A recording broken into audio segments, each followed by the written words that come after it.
The unseen ally. They pinned a servant label on me at my sister-in-law's gala to crush my spirit, but I flipped their betrayal into their downfall. I'm Elise Morrow, 31, in a sleek emerald gown, standing at the edge of the gleaming Drake Hotel ballroom. The gown drained my savings, but tonight it's my armor. At my husband Nathan's sister's engagement party, his mother, Evelyn, hands me a name tag. Elise, servant. You're merely staff, dear, she smirks. No place, no plate, no worth. Nathan chuckles. Meals are for family. I slide off my emerald ring, set it on the table, and say, then I'm not your family. His smirk vanishes. The true reckoning was brewing. At our loft, I'd overheard Nathan on a call with Evelyn from our den. She needs humbling, he said, as I clutched his pressed Tom Ford shirts. Elise's consulting side hustle is laughable. The servant tag will teach her. He laughed about his firm's partners mocking my downgrade. I set the shirts down, opened my safe, and pulled a file labeled contingency. Inside, 8 months of evidence of Nathan's $2.5 million fraud at Sterling Partners. I'd prayed I'd never need it. Now, I drafted an anonymous SEC whistleblower report as he schemed my shame next door. The shirts, starched to Nathan's exacting standards, taunted me. For 7 years, I'd ironed them, not for lack of money, but because he deemed it wifely loyalty. Meanwhile, I rose at 5 a.m., brewing his Kenyan coffee while rescuing Chicago eateries from ruin. My office, a nook in our loft, buzzed with dual monitors tracking Luca's Cafe, losing $22,000 monthly. I slashed their costs by 38%, renegotiated supplier contracts, and updated their menu for urban millennials. Luca's owner wept thanks, but to Nathan, my firm, Apex Strategies, was a pet project. The contingency file held explosive proof. I'd noticed discrepancies in Nathan's Sterling files, sloppy documents left out, assuming I was too busy with my hobby to notice. Forged expenses, investor funds diverted to personal accounts, $2.5 million stolen.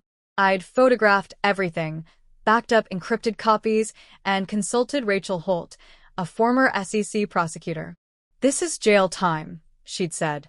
I'd stayed quiet, believing marriage meant protecting him. But to Nathan, marriage meant orchestrating my disgrace while I saved his father's legacy. 2 years ago, I'd saved Morrow Tech from collapse. Nathan's father, Henry, faced ruin after a logistics failure. Top firms quoted $300,000 for a rescue plan. I did it for $110,000, pivoting to medical tech, saving 170 jobs. Evelyn visited once, sneering at the factory's break room where I planned with workers. Unfit for the Morrow name, she'd said. Yet I preserved that name. Evelyn's weekly dinners were grueling. I'd bring her favorite cannoli, 4 hours to perfect. She'd taste it, call it passable, then belittle my tiny work.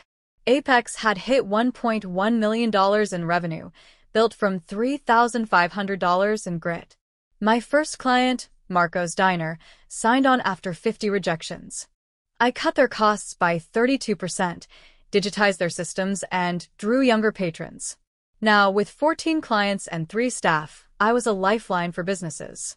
Nathan saw only his firm's skyscraper deals as serious. Thursday meetings at the Langham revealed Nathan's affairs. Lipstick stains, Golan perfume, charges for caviar, and champagne for 2. I had photos, receipts, proof of his infidelity with Lauren Pike, a junior associate. I filed it with the fraud evidence, waiting for the right moment. The gala invite arrived, addressed only to Nathan. A mistake, he shrugged. I wore my emerald gown, arriving alone at the Drake. At check-in, the clerk hesitated, then slid over the servant tag. Evelyn's voice cut through. Staff used the service door. Guests, financiers, aldermen, Chicago's elite, stared. Table 5 had 6 chairs, none for me. I stood, tag pinned, as Nathan arrived, reeking of Lauren's perfume. He laughed. Meals are for family. I placed my ring down. The clink hushed the room. I'm not your family. Chaos erupted as I exited. Evelyn's gasps, Nathan's stunned silence. In my Audi, I called my deputy Ethan Cole. Activate Project Dawn. He confirmed. Accounts frozen. SEC filing prepped. Evidence secured.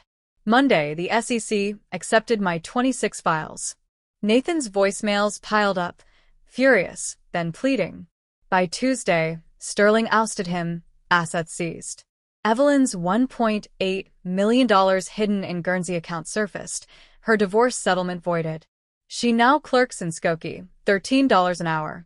I bought the Drake Ballroom for $700,000, a bargain. At my press conference, I declared new rules. No demeaning tags, equal dignity. Evelyn's gala was cancelled. Nathan's sister, Clara, exposed her fiancé's fraud with my help, funding her MBA with her ring sale. We dined in my venue, equals at a round table, toasting strength. In my River North condo, Dawn paints Lake Michigan gold. Apex saves 45 businesses. The servant tag framed in my office tells clients, your value isn't their label. Nathan's a junior analyst in Cleveland. Evelyn's a faded relic. I'm not their servant. I'm my own empire.